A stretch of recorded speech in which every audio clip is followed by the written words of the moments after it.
Welcome. In front of me is an ASUS ZenFone Flip 8, and today I'll show you an unboxing along with an overview of this device. So let's start off and pop it open.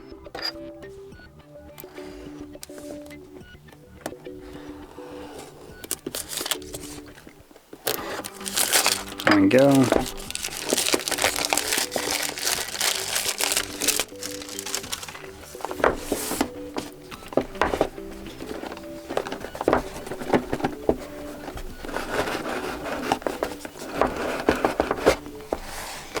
So nothing in the top side of the box. Let's pop out the phone right away so I can actually turn it on.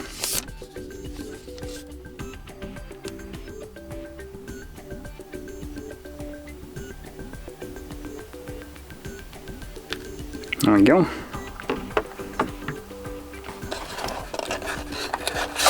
And inside of here we got a charger. So this is, if I remember correctly, a 33 watt charger. Let's quickly check. Max. Nope, it's a, looks like it's a 30 watt charger. I don't think I'm gonna be able to make it visible on the camera. But yeah, it's basically a 30 watt charger. So anyway, still good. And below that we have a Type-C to Type-C charging cable. For the brick, as you can see, it is Type-C plug. So that's nice. And anything else in here?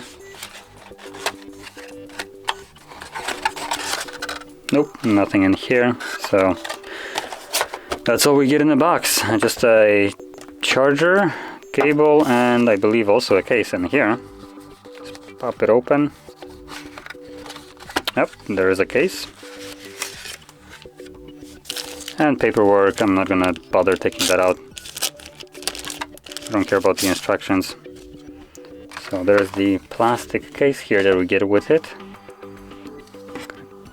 Pop it in. So there we go.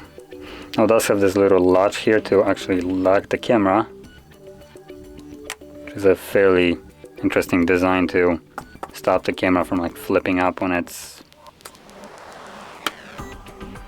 as you can see.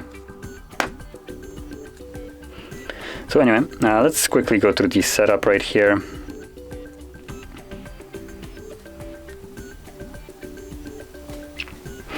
And while I'm going through the setup, I'm going to quickly tell you about the screen that we get here. So this is a 6.67 inch AMOLED or Super AMOLED display with a resolution of 1080 by 2400, and it's a 90 Hertz refresh rate display, HDR10 plus, peak of 700 nits with a Gorilla Glass 6. So by all means, this is a fairly decent display, although the 90 Hertz actually seems a little bit low. Let me quickly make sure that this is correct. There it is. So this only comes with 90 Hertz apparently, which I would say leaves a little bit to be desired.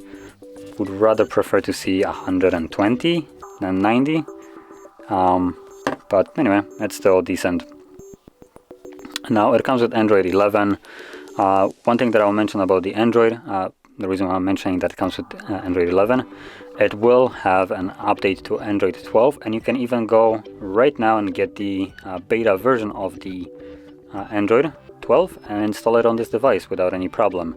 You can find it on ASUS website, which is neatly provided there if you are interested in doing so. Now, anyway, we can flip over the device and you can see we have a triple camera setup right here. Main sensor is a 64 megapixel wide one, then we have an 8 megapixel telephoto and 12 megapixel ultra wide. And with those sensors you can shoot video at 8K at 30 frames, 4K, 30, 60, and slow motion of 120, along with 1080p, again 3060 with 240 slow motion. So fairly nice. And the front facing, well, it's the back facing. That's the point of the flip, so you can use all the back sensors to have the exact same performance as you have on the back, but move it to the front. So that's it. I'm gonna maybe turn on camera just so you can see a couple photos, how well it does with it.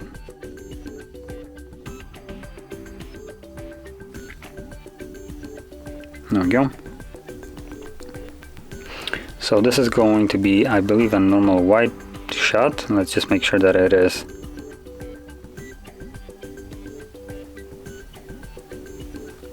Yeah, okay. Can also go into these settings and make sure that in the settings we have everything maxed out. Oh, there we go. So as you can see, when you get into the camera right off the bat, it is set to a lower resolution. So if you want to get the full capability of the sensor, you will have to switch to the 64 right there. So now we should be good to go.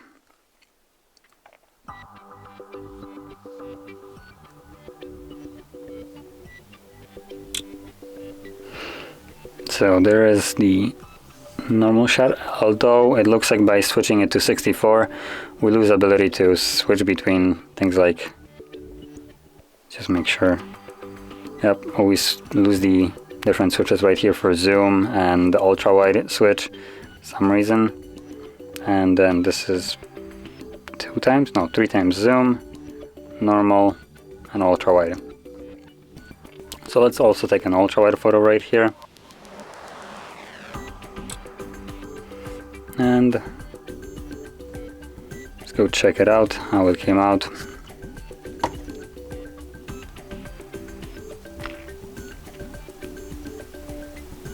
There's the 2 photos. We have the ultra wide, which honestly looks decent.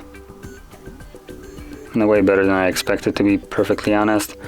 And let's also look at the normal one. There we go. So this is the normal 64 megapixel shot. As you can see, because of that, it allows you to zoom really closely, and this actually outperforms majority of the macro lenses that I've seen on majority of the devices that come with the macro. 2 megapixel most certainly, 5 megapixel would be very close. To be honest, this is a really decent photo. Even when you zoom in, you get a lot of detail still in there. And considering this is like zoomed in really closely and it kept the detail, that's really nice. Probably if you would keep the phone a little bit more stable, have a better lighting in there, it would even come out better. But this is just kind of, I guess, a little bit of a crappy environment right here for this, and it still did decent. Now anyway, let's go into the specifications now, which are also a decent blend of specifications right here. So it comes with the newest Snapdragon 888. It has a couple different versions in terms of storage. We have the 128 and also the 256 gigabyte storage, and both of them will come with 8 gigabytes RAM, so you don't really have a choice there. Now additionally, I believe this is expandable via SD card, but I will make sure, just to be certain that it's not some like weird. There we go. So let's pop it out, and yep, we have a dedicated SD card, so you can pop in your SD card. So honestly, if you're going for this device and you don't really care that much about storage, you're not sure if you're gonna use up all the 128 gig storage, do go for the lower one. If you have to, you will just expand it using an SD card, which will probably be a better alternative, I would say. It's easier to transfer data that way. So really nice that they included an SD here. Now it also comes with a UFS 3.1 storage, which means the storage that comes here is really fast. That is particularly good when you're trying to shoot videos at like 8K. This will read and write these videos way quicker than typical like trash storage that was used on the devices before. And also the battery here is a 5000 mAh battery with a 30 watt charging. Now, obviously you get additional things like fingerprint sensor on the display, NFC and all that stuff, so it's a decent device, by basically all around decent device. Now the thing that you don't have here is a headphone jack. As you can see, there is no headphone jack anywhere here. So if you wanted to use your wired headphones, you won't be able to do with this device. And that being said, honestly this device is fairly good. ASUS does provide really decent phones for a decent price, although I actually haven't looked at the price tag for this one, but considering they were usually cheaper than any other flagship for the most part, especially the things like the what is it, the normal ZenFone 8, not the flip one, which was smaller. Comes with the same specifics. It was a fairly affordable device considering what it has with it. So I assume this one will be close to the same price, meaning probably about $300 more, or not more, but less than majority of the other flagships, so somewhere around like $700 I assume, but I'm just kind of guessing right here. So let me just actually make sure and quickly check out the price.